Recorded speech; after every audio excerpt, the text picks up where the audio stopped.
Hey, good morning. How's it going, friends? It's the morning Devo with Beau. It's May 18th, and we are going to start another week of devotions, and we just keep rolling. And if we keep rolling, we are actually going to make it through the Old Testament once again on the program. So super cool. My name's Beau Willette. It's a very French Canadian name, and it's over there on the top right hand of the screen. A lot of vowels. Beau Willette, but it's Ouellette. There's some different variations of spelling of that last name. We all have a kind of common, I think, ancestor, if I remember reading.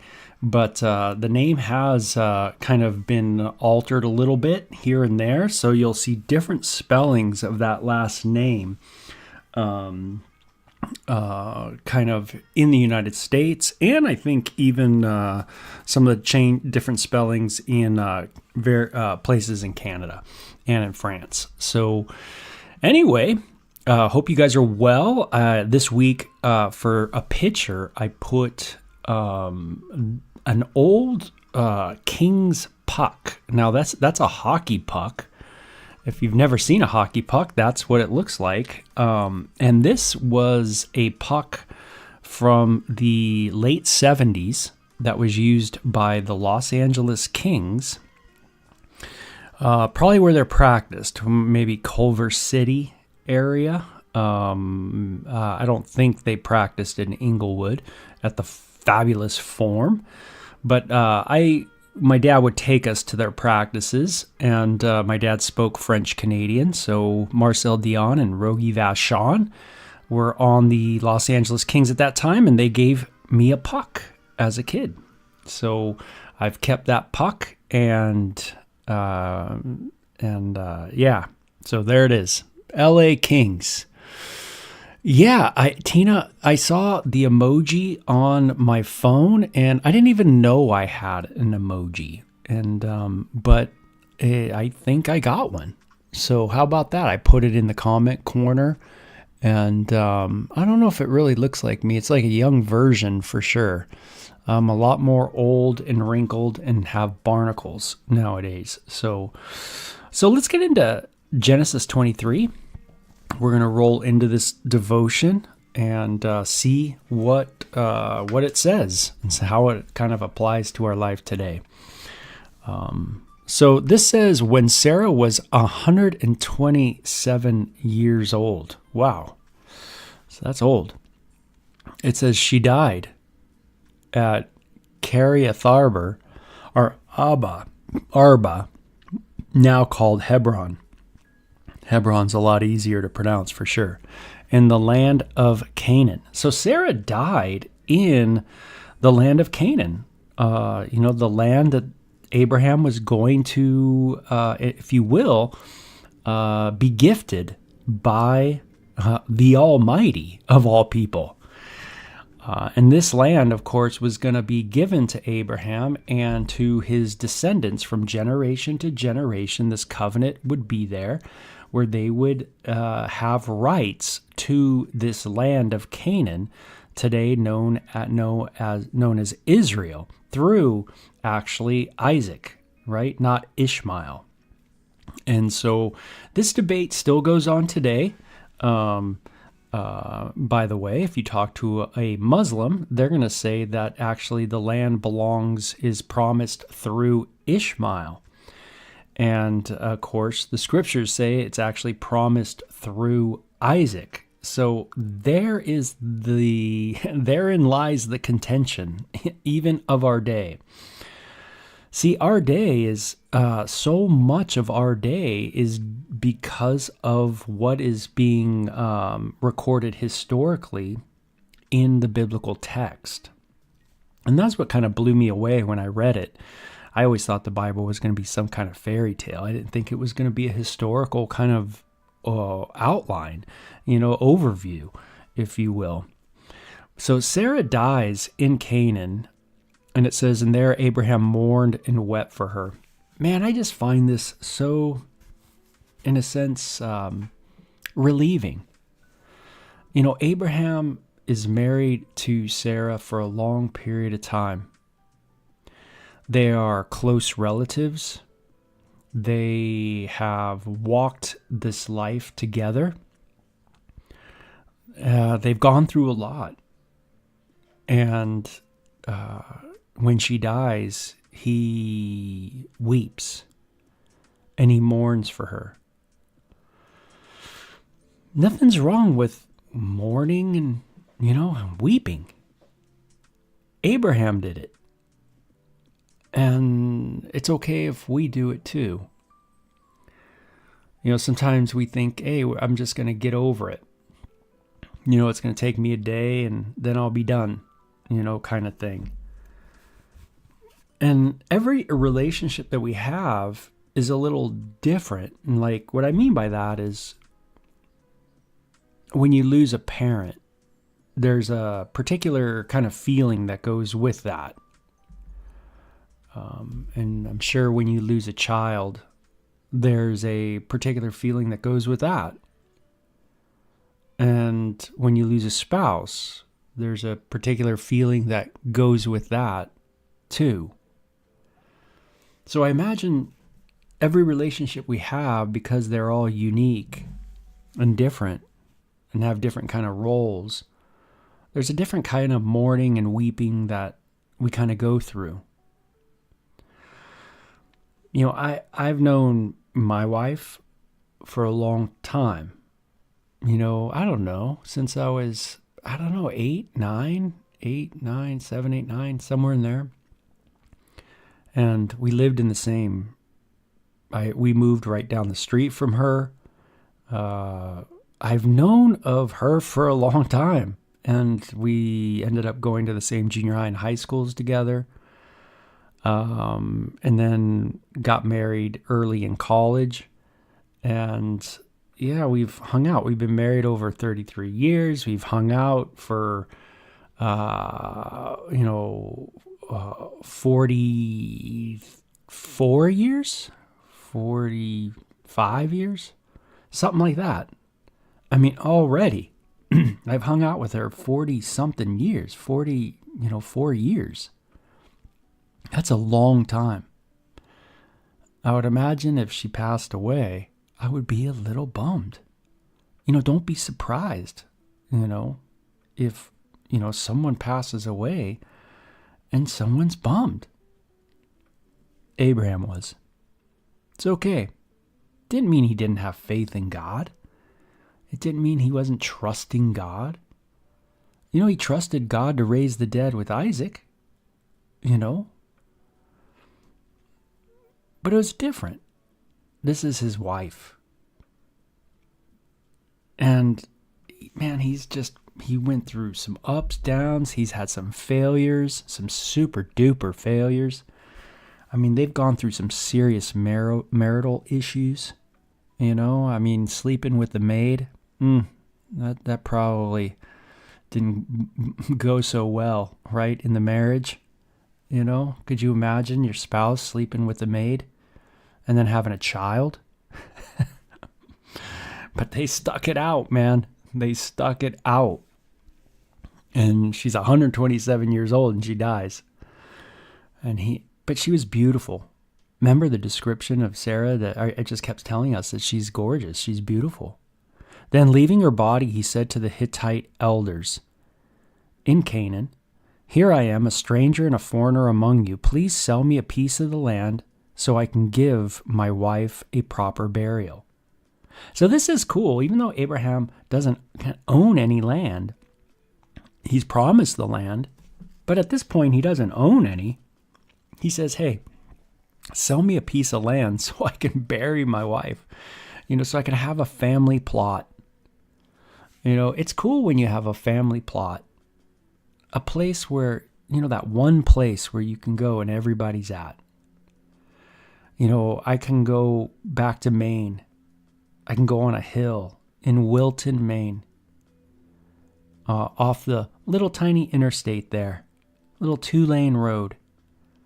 And it's overlooking a lake in the town of Wilton. And there I can walk, and I could see my relatives. I could see where they were buried. And I could see my own name on a tombstone already. And I could see my kids' names on that tombstone as well. It's a family plot. It's pretty cool. Pretty interesting. And it says, but I think there's something cool here too, and that is the prep, right? Abraham wants to, he wants to give her a proper burial. A place. Kind of a place to go. Why do we do that? Why don't we just dig a hole in your backyard and put someone? Right? Why don't we just build a giant fire pit, a huge one, and just throw the body in? Right? Hey, what are you doing tonight? Well, my great-grandmother died, and we're kind of, that kind of thing. Could it be that maybe we get something from the Bible? That there is a proper idea here to honor the ones that you love, to prepare for their death, that when they die, that there is a place that you can go, a place that your ancestors could go and see where you were buried, to have that honor. It's kind of a cool thing. And I see that our world has very much taken this from the Bible, this kind of idea of proper burial. Not the only place that we see this kind of proper burial. There was other, not just Abraham, but there was other cultures that certainly had ways of burying their dead. But some didn't, just burned them, or just, didn't do nothing. Just throw them out. But here you see, can I buy a piece of land? And so the Hittites replied to Abraham, listen, my lord, you are an honored prince among us. Isn't that cool? Abraham, like a prince. A guy who's, a very special man. Obviously a very wealthy man, and obviously quite the warrior, a military man as well. And he says, choose the finest of our tombs and bury her there.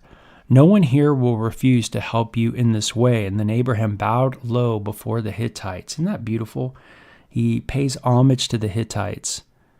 And it says, and he said, since you are willing to help me in this way, be so kind as to ask Ephron, son of Zohar, to let me buy his cave at Machpelah, down at the end of his field. I will pay full price in the presence of witnesses, so I will have a permanent burial place for my family. Abraham wants to do it right. He wants to purchase the field, and it sounds like they would give it to him, maybe, perhaps. But notice that he really wants to build something there, maybe a legacy, maybe that, cemetery, so to speak. That place where everybody could go and, again, pay honor to Sarah. And I just love his attitude here. He's humble too. He's not just, hey, yeah, I am a prince, I'm all that. Yeah, give me. But he says, no, let me do the right thing. Do I have that kind of attitude in life of, can I do the right thing? Can I really do the right thing? A lot of us say, oh, yeah, we talk a good game, but, it's not really lived out. And all of us could see some of that. Even though Abraham was rich and a wealthy man and had quite the reputation, he was an honorable man. He was a man that wanted to do right. He wasn't trying to cut corners or anything like that. And man, that's really respectful. He wasn't a guy who's just like needing money all the time and and conniving and trying to figure out a way. And You don't get that sense from him. He really wants to do the right things. He doesn't want to owe anybody anything. He doesn't, he wants to just owe people, maybe like the scriptures say, right? Owe nobody anything but love, right? Love. Really is convicting of how we manage our money, what we really invest in. I would imagine many people are living in houses they just should not live in. They're just living in ways they just should not live, meaning it's way too much. Like, why are you paying that amount of money a month? Like, what are you doing? But I love to live here. Look how pretty it is. Well, but there's a cost to it all. It affects your kids. It affects everybody. When you put all that financial pressure, and you can't prepare for things. You can't prepare for people's deaths. You don't have money for things because you're so strapped. You're living too high. Maybe you need to downsize. Perhaps maybe you need to get in a different neighborhood. Oh, I know that might be a real knock on the old, pride. You can't live where you like to live anymore. But, there's a cost. Abraham did his finances in a way where he could say to people, hey, you know what? I'm going to pay. I don't want the handout. I want to pay. He did things right. Man, that's cool. And it says, Ephron was sitting there among the others, and he answered Abraham as the others listened, speaking publicly before the Hittites, elders of the town. And it says, no, my lord, he said to Abraham, please listen to me. I will give you the field and the cave. Here in the presence of my people, I will give it to you. Go and bury your dead. They just will not take his money. They will not take it. Even though Abraham says, man, I just want to pay for it. Let me pay for it. But they do a public hearing on this. And the family says, hey, Abraham, no. Man, we want to give you this area. And Abraham again bowed low before the citizens of the land. And he replied to Ephron as everyone listened, no, listen to me, I will buy it from you. Let me pay the full price for the field so I can bury my dead there. Man, full price, not even a bargain? Come on, not even a percentage off because you're Abraham and because she's Sarah? Nope, full price. Wow. To do your money in a way where you can live that kind of, hey, I don't want to be tied up to these people. I don't want to have my ancestors tied up to these people. How many people live their lives where when they are at the end of their life, their kids have to deal with their lack of financial integrity or control, right? That happens all the time. Where, now your kids have to deal with a $3,000 a month, mortgage and, these kind of things because you've strapped everything. Everybody's living too high. What do you really need to live? How big of a house do we need? But I love the view, man. You know what? Get a phone. Look at pictures on your phone of great views. Put on YouTube and put on beautiful pictures. I don't know. But it's like I say, there's a cost, to all of it. And the ramifications are giant. And, sometimes we just don't think about it. We don't think it's sin. We don't think it's wrong. We think it's okay. God sees things so different than we do, man. And I would imagine when he has a sit down with us, he'll reveal to us just what was on our mind when we did what we did, with our finances, that is. And it says, So Abraham agreed to Ephron's price. So what does Abraham say in verse 14? Ephron answered Abraham, "My Lord, please listen to me. The land is worth 400 pieces of silver. But what is that between friends? Go ahead and bury your dead." So Abraham agreed to Ephron's price and paid the amount he had suggested, 400 pieces of silver, weighing according to the market standard. Man, he made sure that he paid. The Hittite elders witnessed the transaction. Abraham did not want nobody to be able to say to him, "Hey, you know what? That land is the Hittites, even though they gave you the land, it's really their land." No, he wanted it publicly that I am buying this land. I got the title deed to this land. It is mine, free and clear, that kind of thing. Being free and clear, of any debt that you owe, that's, but I only owe a house. Yeah. How long have you owed your house? How long have you been owing in your house forever? Can you ever pay it off? If you can't pay it off, why can't you pay it off? Well, it's too much. Well, maybe you need to downsize. I can't downsize. I won't. I love my house. You could see the problems, right? You could see the issues. And then other people are affected by that. Abraham didn't want any, nope, I don't owe you anything. I don't owe you anything. Nope, I don't know. Oh man, wouldn't that be great? Owe nobody anything, except to love. Less is more. I love that. What does Paula say? The older I get, less is more. Man, it's so true, right? Yeah, unbelievable. And man, Paula, you have some great comments there. So, yeah, financially, we have to think through things. It costed Abraham money to buy the field to bury Sarah.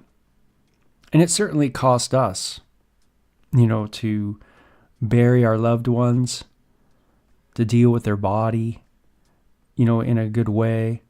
It cost us, and that's got to be something we have to consider in where we're at now. Hey, if someone in my family passes away right now, am I able to take care of that? Or am I not? Am I in a financial situation where I've strapped myself so much that I can't do anything? And then then there's just our world that, of course, makes it very difficult to get ahead so much of the time. There's no doubt there's a fight even in our world. But some people aren't living in a beautiful house and they're still struggling. And there's many world reasons for that. It's always a bummer when, you have this inflation deal. It used to be where people made $100 and that $100 went a long way. Nowadays, you get $100 and you get gas in your car. You see how even sick that system is? What a gross system, right? That one day everybody's savings account, maybe you have $1,000 in your savings account and it's worth $1,000 and you can buy, a lot with that. Now $1,000 gets you 10 trips to the gas pump because of inflation and world politics and blah, blah, blah, and money and all this. Oh, it's gross. It's absolutely gross. And it makes it difficult for people. And then there's some people that complain about their money. Oh, I have no money. Oh, I have no money. Oh, we're always so broke. Oh, we're so broke. Look where you live, though. You live in you live in the tower. You live in the nice people place. You live in the rich part. Oh, but you're so strapped. And then there's people that live in nothing, barely anything. and they really are struggling. And it's very tough to listen to that person in the nice house, right? With the beautiful this, beautiful that, beautiful this, beautiful that, and, complain when you've been hanging out in some poor neighborhoods where people ain't living in barely anything, a little mobile home. And you could see that they're struggling with their jobs and getting paid any living wage and being able to save anything. How can they prepare for a burial? Yeah, it's so many things, right? So many injustices that we know we need God to work out, because it ain't going to get worked out in this planet. It's a corrupt world. Abraham wanted no part of dealing with the Hittites, even though they were cool. It seemed like friends. And sometimes it seems like friends. But Abraham said, hey, I don't want any debt. I don't want any kind of situation. I'm going to pay it outright, own it outright. And, we can still be friends. Yeah, great. But that's my family's property kind of thing. And it says, so Abraham bought the plot of land that belonged to Ephron at Machpelah near Mamre. This included the field itself, the cave that was in it. So they put people in caves. And it says, and all the surrounding trees. It was transferred to Abraham as his permanent possession in the presence of the Hittite elders at the city gate. So the government, basically. Then Abraham buried his wife Sarah there in Canaan, in the cave of Machpelah near Mamre, also called Hebron. So Hebron, you can go there today, get on a plane, fly, go to Hebron, and that is the place where Abraham bought the land from the Hittites, and Sarah was buried there. So the field and the cave were transferred from the Hittites to Abraham for use as a permanent burial place. So we'll see this, that this is going to be a permanent burial cemetery, if you will, for the family of Abraham. And you see a real beautiful chapter of Abraham wanting to honor his loved ones in a proper way. And that Abraham really wanted to, in a sense, make sure that he lived in a way where he had that funds to be able to purchase that. Even though they would have gave it to him, he wanted no attachment. He wanted to be able to be debt-free from people. Like, I don't owe you anything. Like, the only thing I owe you is to love you. That's it. I'm going to love you. But I don't owe you money. I don't owe you this. I don't owe you that. I'm not that person who's like always borrowing, always, I need this, I need that, I need this, this thing like that. No, I want to pay you. Man, it's a beautiful heart. It's a heart that I certainly want in my life, is to be able to live in that kind of honorable way. That I'm not going to take advantage of a friendship just because you're going to be a Hittite and say to me, hey, Beau, you're my friend, here you go. But I can say, hey, no, man, let me pay for it. Let me pay for that. How much was that? And I just find that really, a lot of integrity there. So it's stuff for us to think about with our finances and how we deal with people. When it comes to our finances, Abraham was thinking ahead too, right? Thinking about, hey, I'm going to be in this land. God promised me this land. I'm going to buy it. I'm going to buy a permanent place. Why? Because even though I don't live here, this isn't my kind of residence right now. My family's going to be here. There's a lot of faith there, right? Abraham's trusting God's promise that the land of Canaan would be his. And so he's going to buy that permanent plot, that cemetery. And he's saying, my descendants after me, meaning I'm trusting God's going to provide all these descendants after me. This is going to be their place of burial. I'm trusting, that. I'm trusting the promise of God. God said it, and so I'm going to trust it. Man, that's really cool. A real act of faith on Abraham's part.